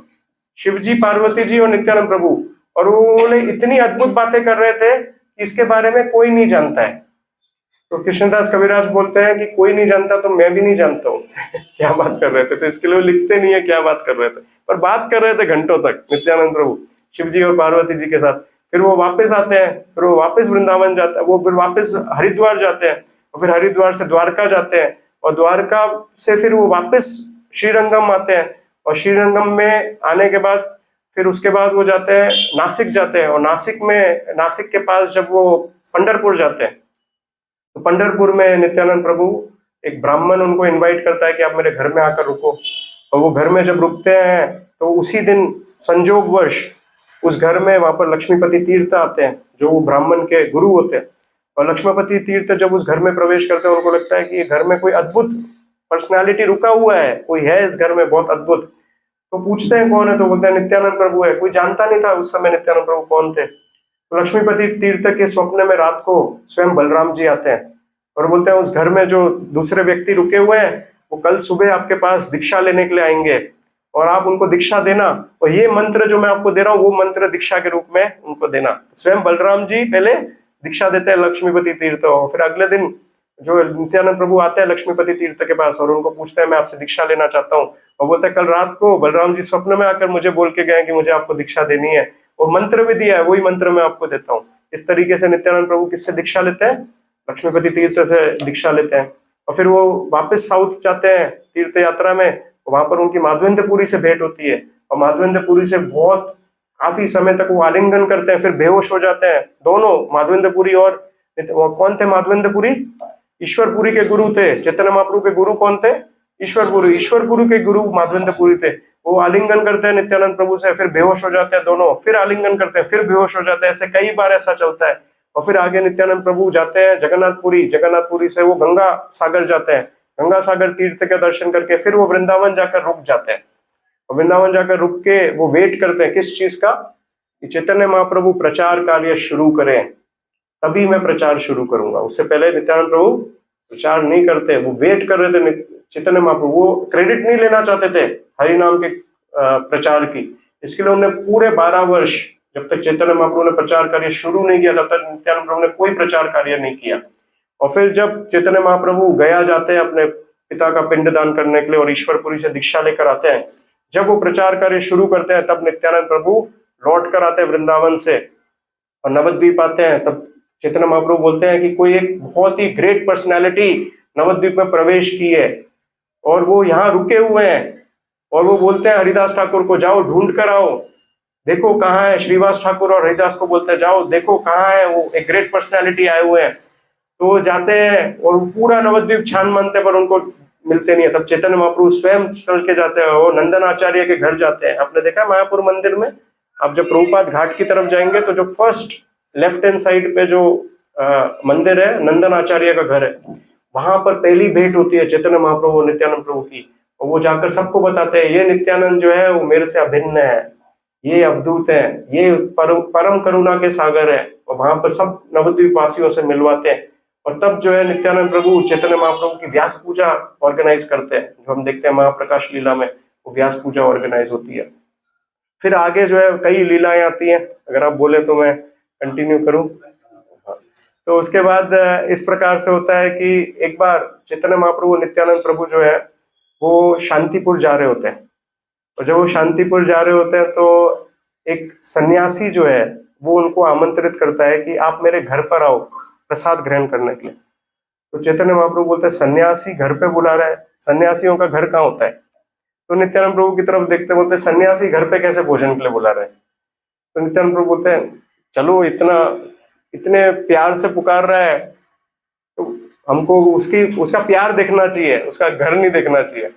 तो चैतन्य महाप्रभु वशीभूत थे नित्यानंद प्रभु के, तो बोलते ठीक है चलो चलते हैं। तो जब वो प्रसाद ग्रहण कर रहे थे तो प्रसाद ग्रहण करने से पहले वो सन्यासी अपनी पत्नी को बोलता है कि एक सन्यासी आए या नित्यानंद प्रभु आए, दोनों के लिए प्रसाद लेकर आओ। तो चैतन्य महाप्रभु नित्यानंद प्रभु की तरफ देख के बोलते हैं सन्यासी की पत्नी कैसे होती है, ये कैसे सन्यासी है। तो नित्यानंद प्रभु बोलते हैं अरे आप क्या है खाली दोष देखते रहते हो, आप देखो कितने प्यार से आपको भोजन खिलाने के लिए बुला रहा है। अब पत्नी है तो पत्नी है, क्या फर्क पड़ रहा है, आप भोजन पे ध्यान दो। तो चैतन्य महाप्रभु नित्यानंद प्रभु बैठते हैं और वो भोजन स्वीकार करते हैं।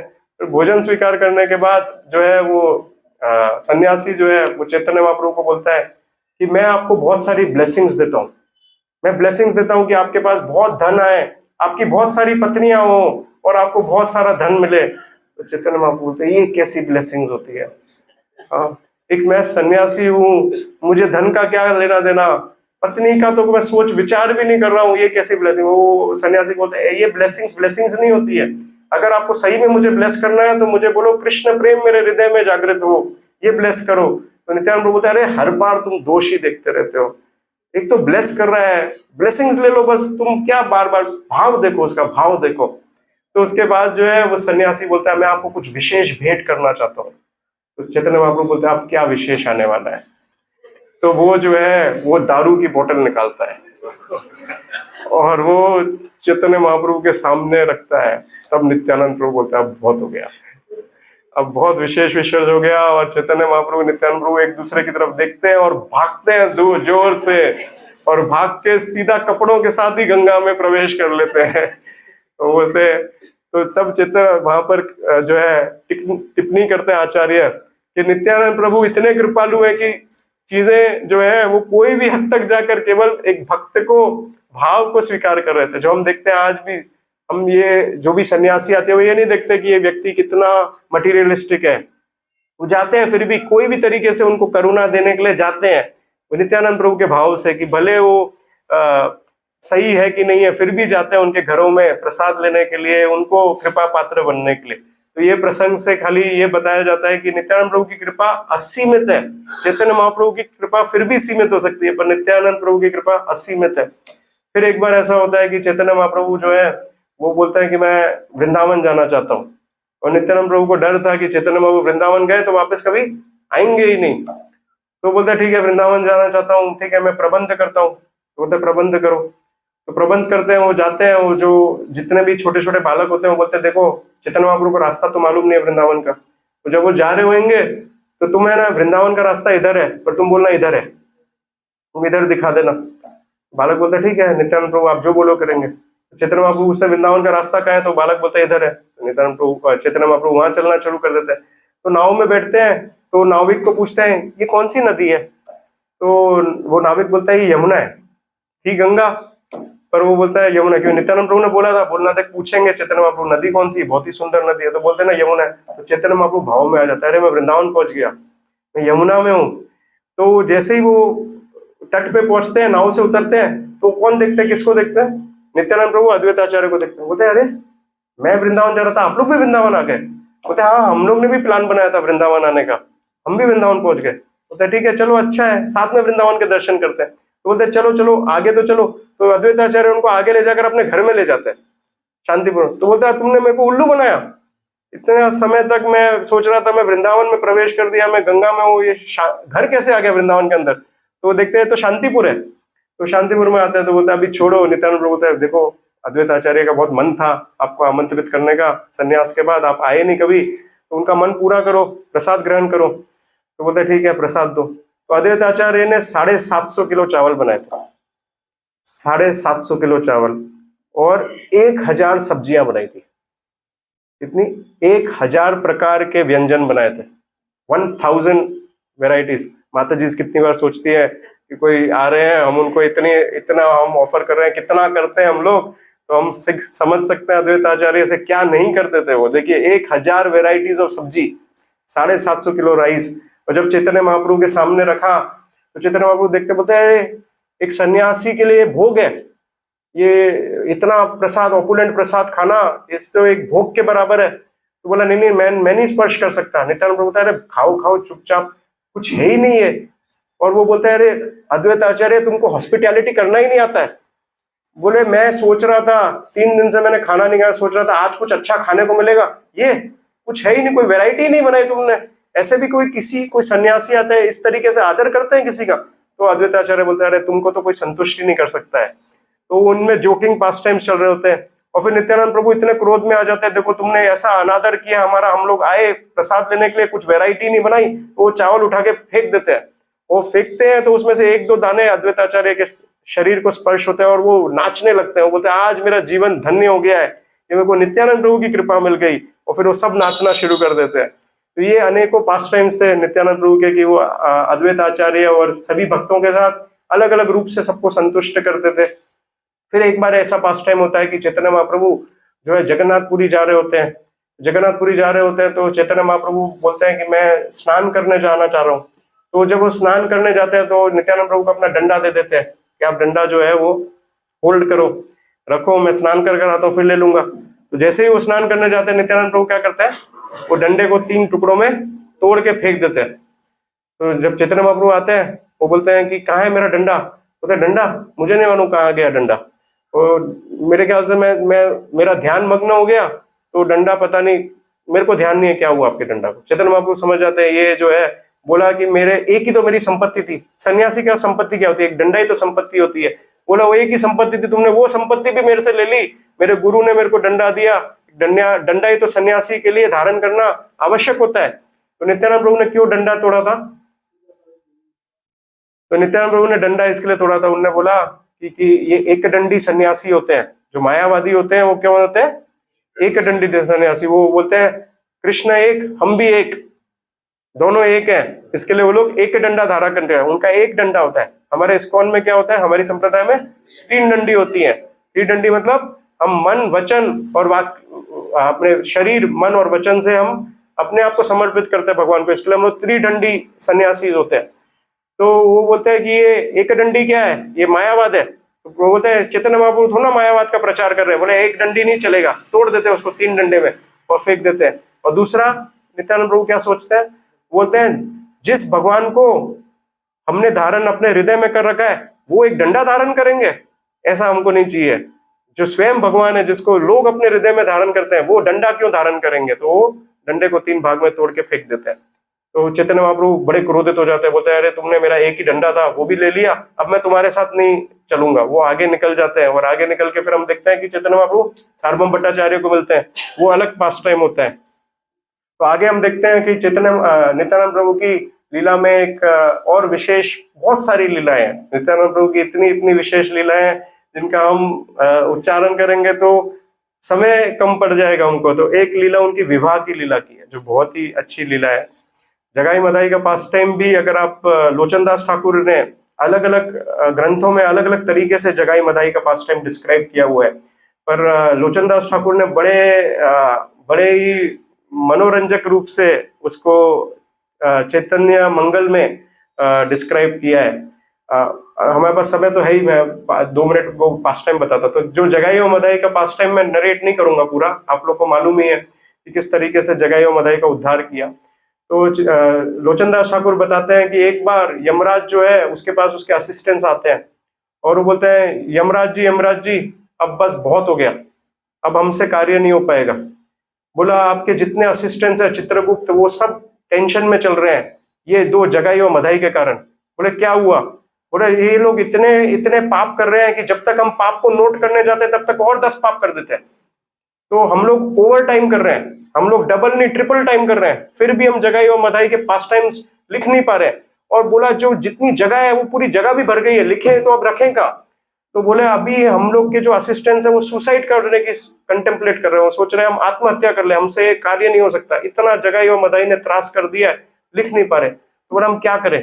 यमराज भी बड़े चिंतित हो जाते हैं, क्या करें जगाई और मदाई का, इतने तो पाप किसी ने नहीं किए हैं, लिख भी नहीं पा रहे, मेरे पहुंच भी नहीं पा रहे, पीछे पीछे रह रहे हैं, वो बहुत सारे पाप तो मिस हो जा रहे हैं, लिख ही नहीं पा रहे इसके लिए। तो यमराज जी भी सोच रहे थे क्या करें। तो उस समय एक जन आया और उन्होंने बोला, यमराज जी फिक्र मत करो, चिंता दूर हो गई, जगाई और मदाई भक्त बन गए। बोले भक्त बन गए?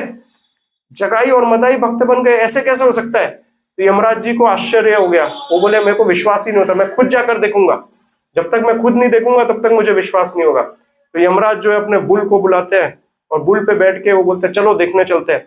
तो शिव जी जो है वो भी बोलते हैं, वो भी आश्चर्य में थे शिव जी की, जगाई और मदाई इतने पापी भक्त बन गए, कैसे बन गए? शिव जी भी जाते, पार्वती जी भी पीछे अपने पिकॉक पे आती है, गणेश जी बोलते हैं अपने में वो अपने चूहे पे आते हैं, ऐसे सभी देवता पूरी लाइन लगा देते हैं। चैतन्य मंगल में इसका बहुत अच्छे से वर्णन आप पढ़ सकते हैं। तो पूरी एक लाइन लग जाती है, लंबी लाइन ऊपर, जगाई और मदाई को देखने के लिए कि चैतन्य महाप्रभु ने कैसे उद्धार किया है जगाई और मदाई का।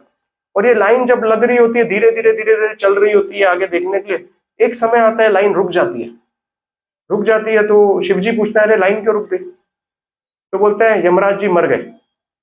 यमराज कैसे मर गए? तो शिवजी जाते हैं देखने के लिए क्या हुआ। तो वो आगे पहुंचते हैं तो यमराज जी लेटे हुए होते हैं। तो बोलते हुआ क्या था? बोला यमराज ने ऊपर से देखा जगाई और मदाई को कीर्तन में नाचते हुए, तो उनके प्राण निकल गए। तो शिवजी बोलते हैं अरे ये क्या हो गया? तो शिवजी चेक करते, बोले मरे वरे नहीं है, बेहोश हो गए, बेचारे सदमे में आ गए देख कर कि ये जगाई और मदाई कैसे भक्त बन के नाच रहे हैं, बेचारे सदमे में आ गए। तो उनको जैसे तैसे करके यमराज जी को उठाते हैं, और जब यमराज जी उठते हैं तो यमदूत इतने प्रसन्न हो जाते हैं, वो कीर्तन में नाचना शुरू कर देते हैं। वो देखकर यमराज भी नाचना शुरू कर देते हैं, तो फिर शिवजी भी नाचना शुरू कर देते हैं, फिर पार्वती जी भी नाचना शुरू करती है, फिर गणेश भी आते हैं, वो भी नाच रहे हैं। हम प्राय करके देखते हैं गणेश पंडाल में गणेश जी बीच में बैठे हैं, लोग नाच रहे हैं, या गणेश नाच रहे हैं, लोग बाजू बाजू में नाच रहे हैं, तो सब पूरे देवी देवता 84 करोड़ देवी देवता नाच रहे हैं। यहाँ नीचे चैतन्य महाप्रभु नित्यानंद प्रभु जगाई मदाई नाच रहे हैं और ऊपर अलग कीर्तन हो रहा है। ये विशेषता थी जो है चैतन्य महाप्रभु के आंदोलन की, कि नीचे भी कीर्तन चल रहा है और ऊपर भी कीर्तन चल रहा है। तो इस तरीके से उद्धार नित्यानंद प्रभु जगाई मदाई का भी करते हैं। और इनकी एक विवाह का पास टाइम है नित्यानंद प्रभु का। जब चैतन्य महाप्रभु नित्यानंद प्रभु को बोलते हैं कि देखो ऐसे बहुत सारे स्थान हैं जहाँ पर आप जाकर मैं प्रचार नहीं कर सकता, तो आप जाओ और आप गृहस्थ आश्रम में प्रवेश करो। तो नित्यानंद प्रभु स्वीकार करते हैं, बोलते हैं ठीक है मैं प्रवेश करता हूँ गृहस्थ आश्रम में। तो बोलता है कि किससे शादी करूँ? शादी करने का तो बोल दिया, पर शादी किससे करूँ? तो वो सोचते हैं कहाँ जाऊँ, तो वो सोचते हैं चलो अंबिका कालना जाते हैं। अंबिका कालना अगर आप मायापुर जाएंगे तो अगर आप रेलवे स्टेशन से नेक्स्ट स्टॉप, जो नवद्वीप रेलवे स्टेशन है उससे नेक्स्ट स्टॉप अंबिका कालना है। अंबिका कालना कौन सा? गौरीदास पंडित का प्लेस है, जहाँ पर वो बोट रो है, भगवत गीता लीफ पे लिखी है उनके घर के ऊपर, आप उनके घर में जा सकते हैं वहां पर। तो वहाँ अलग पास टाइम्स हुए थे, जो हृदय चैतन्य के पास टाइम्स थे वो सब अलग चैतन्य लीला में है। तो वो जाते हैं वहां पर, तो वहां पर एक ब्राह्मण होता है जिसका नाम होता है सूर्यदास सारकेला। और ये सूर्यदास सारकेला की 2 पुत्रियां होती है जिनका नाम होता है वसुधा और जानवा। और ये वहां जाते हैं तो सूर्यदास सारकेला के घर पे जाते हैं और उनको बोलते हैं देखो तुम्हारी 2 पुत्रियां हैं, मेरे को चैतन्य महाप्रभु ने विवाह करने के लिए आदेश दिया है। मैं चाहता हूँ तुम्हारी एक पुत्री मुझे दे दो विवाह में। तो सूर्यदास सारकेला बोलते हैं, अरे आप तो अवधूत हो, कोई घर भी नहीं है, कुछ भी नहीं है, कोई पैसा भी नहीं है, जाति भी नहीं मालूम आपकी, कौन माता पिता है वो भी नहीं मालूम, ऐसे कैसे बेटी दे दूं। तो जो है वो बड़े नित्यानंद प्रभु बड़े क्रोधित हो जाते हैं, अरे बेटी मांगने आया था, अपमान कर दिया। तो नित्यानंद प्रभु चले जाते हैं और एक पेड़ के नीचे बैठ जाते हैं। वसुधा देवी जो है वो सुन रही होती है कि नित्यानंद प्रभु ने विवाह का प्रस्ताव दिया, पिता ने मना कर दिया। तो वो बड़े मन में जो है उनको बड़ा दुख होता है, क्योंकि इटर्नली कनेक्टेड है। वो अवतार रेवती का अवतार है वसुधा। तो वो सोच रही थी, मेरे ये तो सही में मेरे पति है, मेरे पिता के कारण मैं उनसे मिलन नहीं कर पा रही, तो ऐसे मेरे जन्म का क्या मतलब है। तो वसुधा बोलती है, मैं मेरे प्राण ही त्याग देती हूँ। तो वसुधा जो है वो अपने शरीर में से प्राण जो है वो निकाल देती है और वो बेहोश हो के गिर जाती है। अब सूर्यदास सारकेला जो है वो देखते हैं कि वसुधा की मृत्यु हो गई। तो वो जो है वो सब अंतिम संस्कार करते हैं, और जब वो लेकर जा रहे होते हैं उनको उनकी शव यात्रा लेकर जा रहे होते हैं, तो जब जा रहे होते हैं रास्ते में तो देखते हैं कि एक पेड़ के नीचे नित्यानंद प्रभु बैठे हैं। तो एक दूसरे ब्राह्मण आकर सूर्यदास सारकेला को बोलते, देखो तुमने नित्यानंद प्रभु के प्रति अपराध किया, उसका नतीजा हुआ तुम्हारी बेटी जो है जिसको मांगने के लिए आए तो वो ही नहीं रही। तो जाओ तुम माफी मांगो नित्यानंद प्रभु से, माफ कर देंगे तो तुम हो सकता है तुम्हारे जीवन में कुछ उद्धार हो जाए। तो जाते हैं सूर्यदास सारकेला, नित्यानंद प्रभु के चरणों में गिरते हैं, बोलते हैं कि मैम मुझे माफ करो। तो नित्यानंद प्रभु बोलते हैं, हुआ कौन, किसकी यात्रा चल रही है? और वसुधा की यात्रा चल रही है। तो बोलते हैं ठीक है रुको। तो नित्यानंद प्रभु जाते हैं वसुधा देवी के पास, और जैसे ही जाते हैं उनके जो शरीर से जो सुगंध निकलती है उसको सूंघ के वसुधा जो है वो वापस जीवित हो जाती है, वो वापस आ जाती है। तो सूर्यदास सारकेला समझ जाते हैं कि ये अद्भुत व्यक्ति है। तो बोलते हैं ठीक है ले लो, आप जो है इनसे विवाह कर लो वसुधा के साथ। तो नित्यानंद प्रभु विवाह कर लेते हैं। अब विवाह कर लेते हैं तो वो बोलते हैं, आओ घर में दामाद जी को प्रसाद के लिए तो बुलाएंगे ना। तो प्रसाद के लिए बुलाते हैं दामाद को कि आओ प्रसाद लो। जब प्रसाद ले रहे होते हैं नित्यानंद प्रभु, तो उनकी जो दूसरी बेटी जानवा होती है वो प्रसाद सर्व करने जाती है। तो सर्व करने जाती है तो जो पल्लू है वो गिर जाता है। प्रसाद सर्व करते करते कितनी बार ऐसा होता है, पल्लू गिर जाता है। तो पल्लू गिर जाता है। अब पल्लू गिरना उस जमाने में तो पल्लू के बिना होना अच्छी बात नहीं थी। तो तुरंत जब वो देखते हैं कि जानवा देवी का पल्लू गिरता है, तो दो हाथ अपने आप नए निकल जाते हैं जानवा देवी के, राइट और लेफ्ट से, और दो पल्लू को पकड़ लेते हैं गिरने से। नित्यानंद को देखता है, अरे ये तो अद्भुत शक्ति है, ये शक्ति तो मतलब मेरी कोई पत्नी के अंदर ही हो सकती है, ऐसे दो हाथ निकल के पल्लू पकड़ लेना। तो सूर्यदास सारकेला को बोलते हैं, इससे भी विवाह करना चाहता हूँ। सूर्यदास सारकेला सोचते हैं, अरे वापस मना करूंगा तो जानवा देवी भी जाएगी। तो बोलते ठीक है विवाह कर लो, इनसे भी कर लो। तो नित्यानंद प्रभु उनकी दूसरी बेटी जानवा देवी से भी विवाह कर लेते हैं। जानवा देवी, आप जानते हैं जानवा देवी ने नित्यानंद प्रभु को जाने का कितना प्रचार किया था। वृंदावन में भी अगर आप राधा कुंड जाएंगे, राधा कुंड पे रघुनाथ दास गोस्वामी के समाधि के राइट में भी जानवा देवी की बैठक है। तो जानवा देवी ने जितने भी राधा रानी आए हैं वृंदावन में, वो सब जानवा देवी के आदेश पे ही सब राधा रानी आई थी। पहले कृष्ण अकेले थे, मदन मोहन भी अकेले थे, गोविंद देव भी अकेले थे, गोपीनाथ जी भी अकेले थे, सभी भगवान अकेले ही थे। राधा रानी देने वाली जो है वो जानवा देवी के आदेश पे ही सब राधा रानी आई थी। तो ये जानवा देवी जो है वो नित्यानंद प्रभु से विवाह कर लेती है। और नित्यानंद प्रभु को जो है वो पहले 7 संतान होते हैं वसुधा के गर्भ से। वो 7 संतान जो है वो उनकी मृत्यु हो जाती है। क्यों मृत्यु हो जाती है? जब पहला संतान होता है तो अभिराम ठाकुर, जिसके बारे में मैंने आपको बताया था, अभिराम ठाकुर सोचते हैं कि नित्यानंद प्रभु का बेटा है, शुद्ध भक्त होना चाहिए, चलो दंडवत कर आता हूँ। दंडवत करने जाते हैं, क्या होता है, बेटा मर जाता है। दूसरी बार वापस बेटा होता है, अभिराम ठाकुर बोलते हैं कि वापस जाता हूँ। तो वसुधा देवी बोलते हैं, अरे पहला वाला गया, दूसरे भी जाएंगे, रोको रोको अभिराम ठाकुर को। नित्यानंद बोलता है, अरे अवधूत है, नहीं रोक सकते। तो दूसरी बार दूसरा बेटा होता है, वो भी हरि बोल हो जाता है। ऐसे 7 बेटे नित्यानंद प्रभु के। अभिराम ठाकुर हर बार आते हैं, हर बार आते हैं, हर बार आते हैं, हरि बोल होते रहते हैं। 8वां पुत्र वीरभद्र पैदा होता है।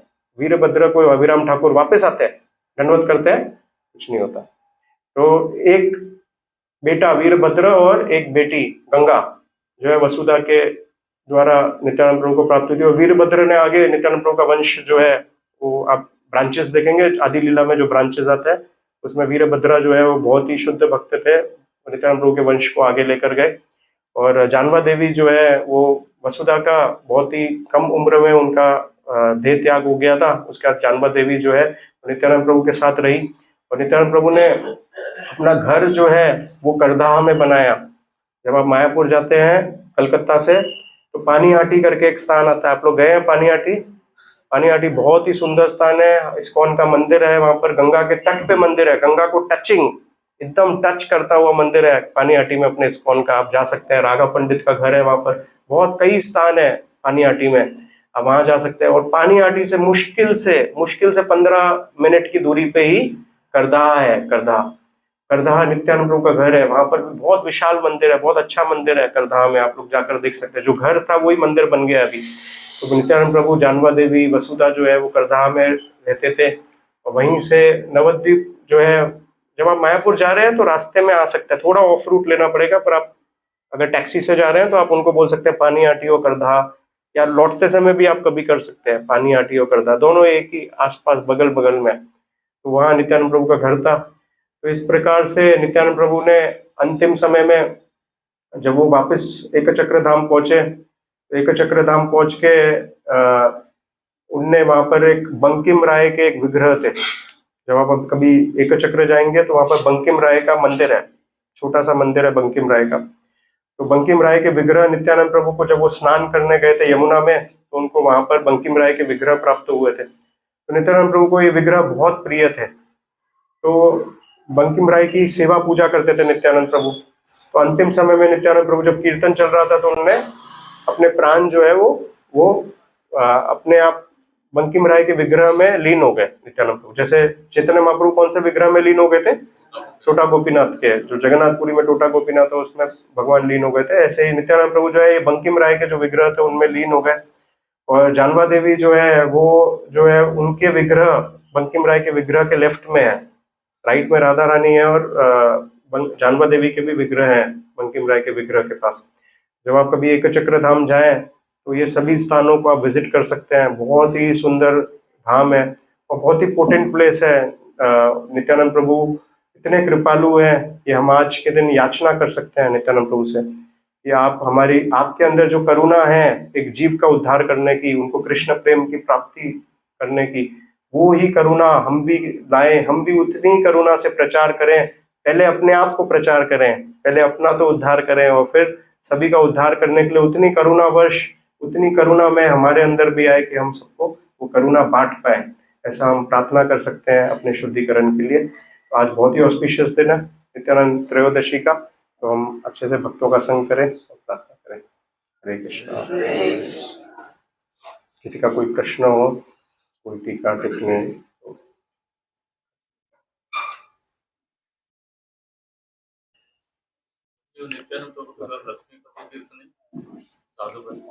नहीं तो ये पंढरपुर का पास टाइम है, पंढरपुर में हुआ था।